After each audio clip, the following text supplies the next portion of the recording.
El siguiente podcast es un proyecto vinculado al programa PAPIME de la UNAM y producido por el Taller de Estudios sobre Medio Oriente de la Facultad de Ciencias Políticas y Sociales de la UNAM. A lo largo del siglo XX, la politización de la religión del Islam comenzó a aparecer como una tendencia relevante en Medio Oriente que desafió el orden pro-occidental que dominaba la zona y que, hasta el día de hoy, representa una de las grandes amenazas en contra de las libertades fundamentales y la construcción de democracias en diferentes países de la región. Uno de los momentos clave que acentuaron esta corriente política fue la Revolución iraní de 1979, liderada por el Ayatollah Jomeini, la cual transformó profundamente el panorama político, social y religioso en Irán y en el resto del mundo islámico. Estos encontraron en la instauración de la República Islámica la visión de nuevo orden político regional, definido nada más y nada menos que en los mismos principios del Islam. Nuestro nombre es Jimena Rodríguez y David Vázquez, hosts de su programa Las Relaciones Internacionales en Medio Oriente. Les damos la bienvenida a nuestro 21º episodio titulado El panislamismo y la Revolución iraní de 1979.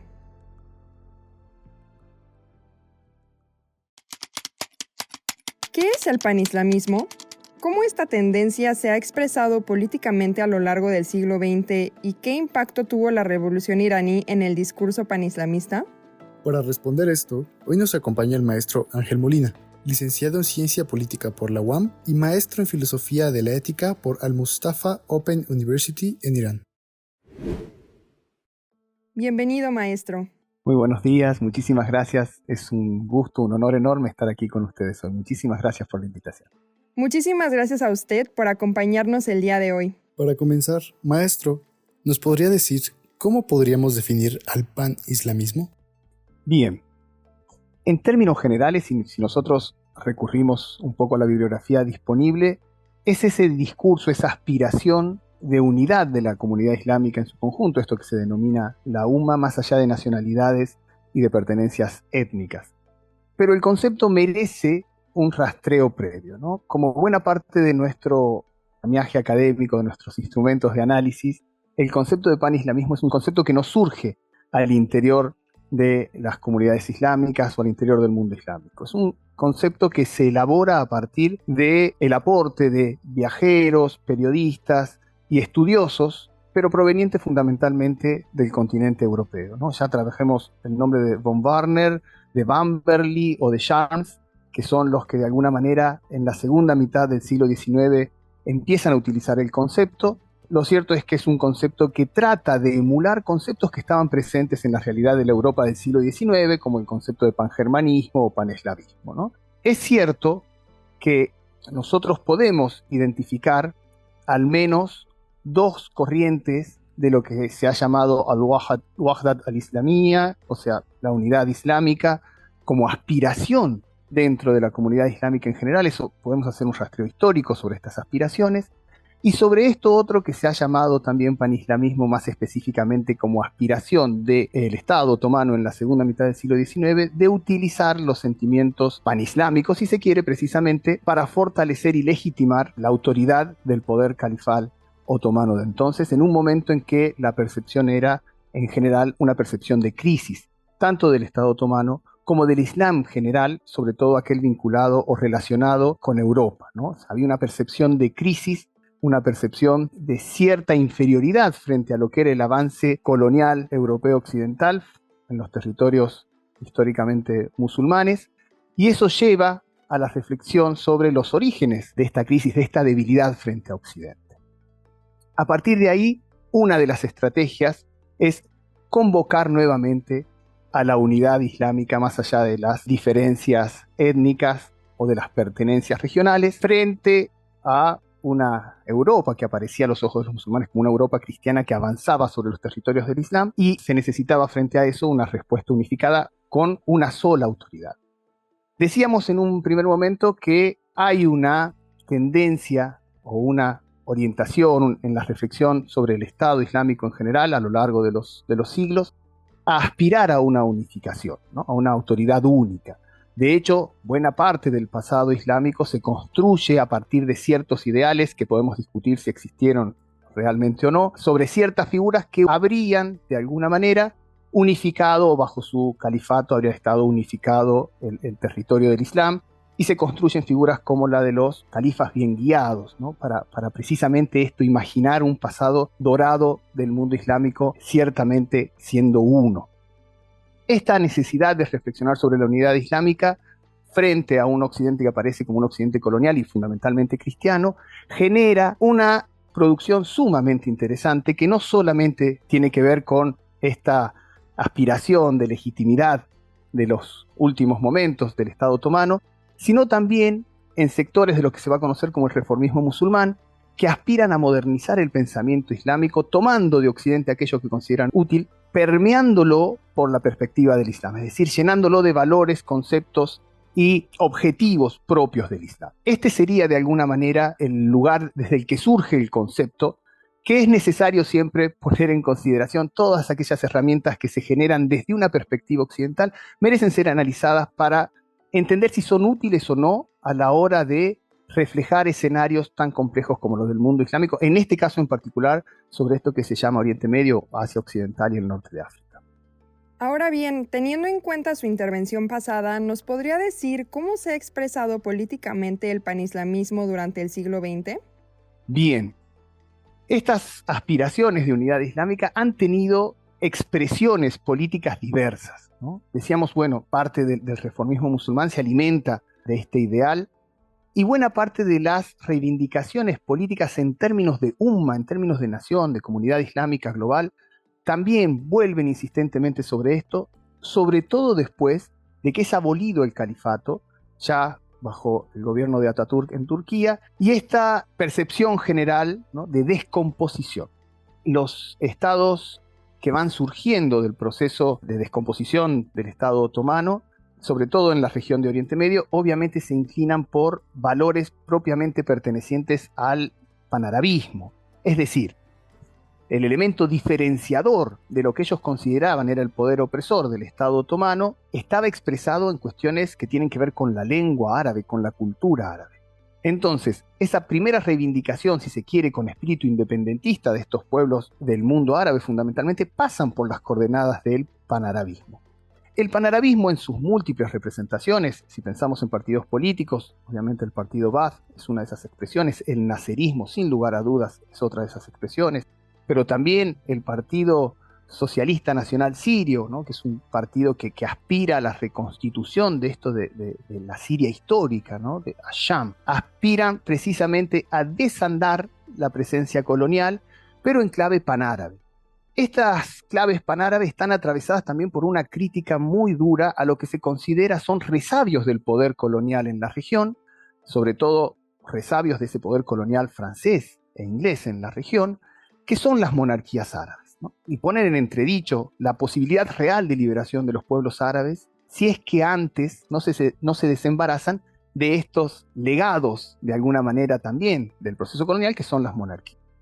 Las monarquías árabes reaccionan efectivamente ante el avance del panarabismo como proyecto, como ideología que propugna la desarticulación de las fronteras, pero a partir de un pensamiento panarabista, socialista árabe, y empiezan a fortalecer la idea de un panislamismo, es decir, denunciar al panarabismo de alguna manera como una producción también heredada de las coordenadas ideológicas y políticas de Occidente, o heredadas o reflejando de alguna manera las ideas socialistas, es decir, presentar el panarabismo como ajeno al Islam y proponer un modelo alternativo. De hecho, no es casual que durante la década del 60 surjan dos organizaciones, como por ejemplo la Liga del Mundo Islámico o la Organización de Cooperación Islámica, que también están orientadas por este espíritu panislámico que tiene como adversario político, como adversario ideológico, a este panarabismo representado por múltiples expresiones, decíamos desde el nacerismo hasta las organizaciones panárabes de resistencia en los distintos países árabes,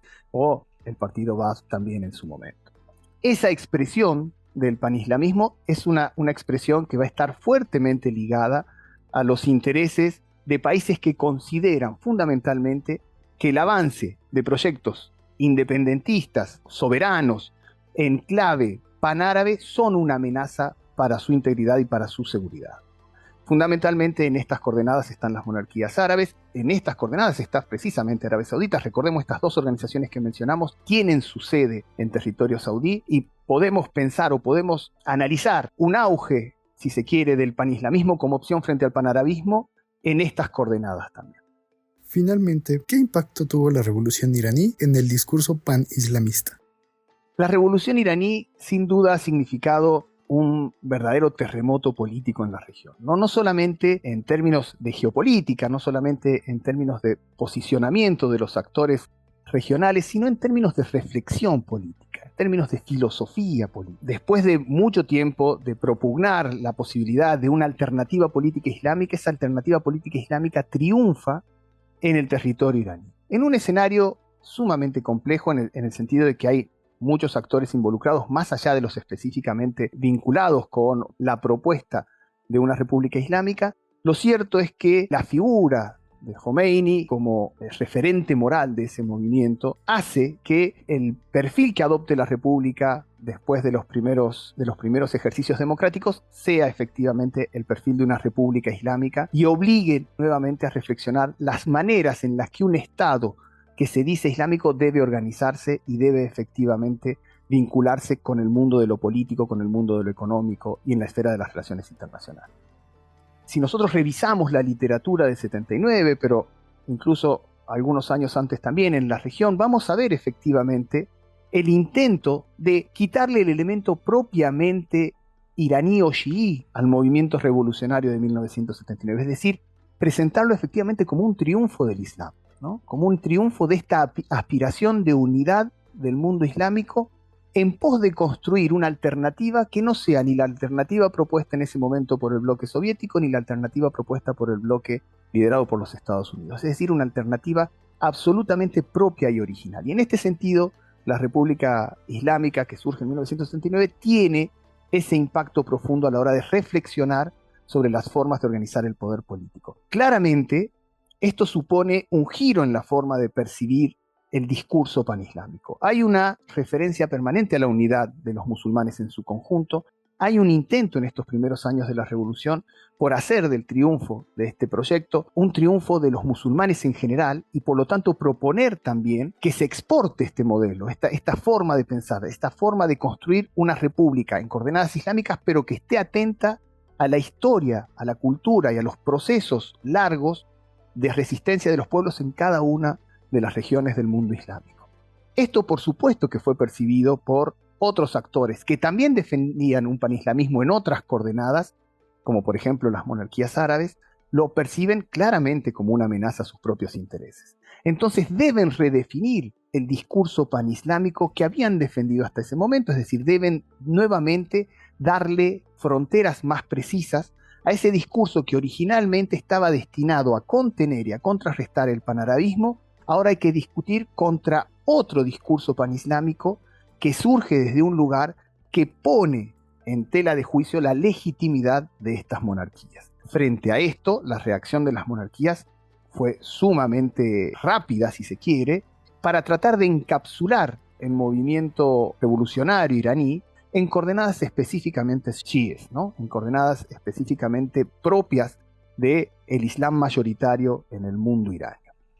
Esto es muy interesante porque empieza a surgir una literatura muy frondosa, de producciones realmente importantes, tendientes no solamente a definir el movimiento revolucionario en Irán como una experiencia propiamente shia, sino tratando incluso de separar al chiismo del Islam, es decir, ni siquiera sería islámica la experiencia en sí, porque el chiismo se encuentra fuera de las coordenadas del Islam. Entonces empieza a aparecer cada vez con más fuerza, sobre todo durante la década del 80, incluso hay material de publicidad que se utilizó durante la guerra Irán-Irak, orientado a este objetivo, tratando de situar al Islam shia fuera incluso del Islam, ya no solamente encapsularlo en coordenadas de una pertenencia a una escuela particular dentro del mundo islámico, situarlo afuera y hacer de los persas en su conjunto, y en esto el discurso de Saddam Hussein fue especialmente fuerte, situarlos o situar el combate entre el mundo árabe suní y el mundo iranio shia en términos incluso preislámicos, ¿no? Se conmemora batallas en estas coordenadas pensando precisamente en situarlos fuera del Islam. Me parece que la revolución islámica en este sentido fue un elemento tan importante que obliga a las monarquías árabes fundamentalmente y a estas instituciones a redefinir, cuando se llama al panislamismo, cuál va a ser el panislamismo que ellos van a tolerar o que van a considerar útil a la hora de la difusión en el resto de la comunidad islámica.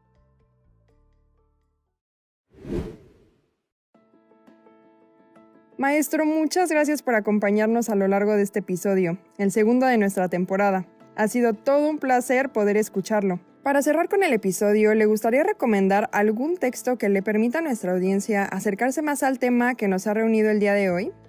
Sí, con todo gusto. Yo voy a recomendar un par de textos de algunos colegas que me parece son sumamente útiles para nosotros.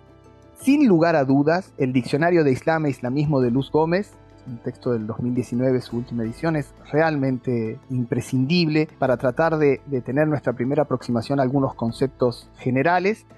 Y un libro que está en inglés, pero sin duda les va a servir mucho, les va a resultar muy interesante por el nivel de profundidad en que lo trabaja al tema del panislamismo, pero también los debates que propone alrededor del concepto mismo. Es un texto de Jacob Landau que se llama Las políticas del panislamismo, ideología y organización. Es un texto de 1990 que ha tenido reediciones con algunas modificaciones. Es un texto que les invito a leerlo si les interesa la temática y bueno, ojalá les sea de utilidad. Muchas gracias, maestro. Agregaremos estos datos en la descripción del episodio.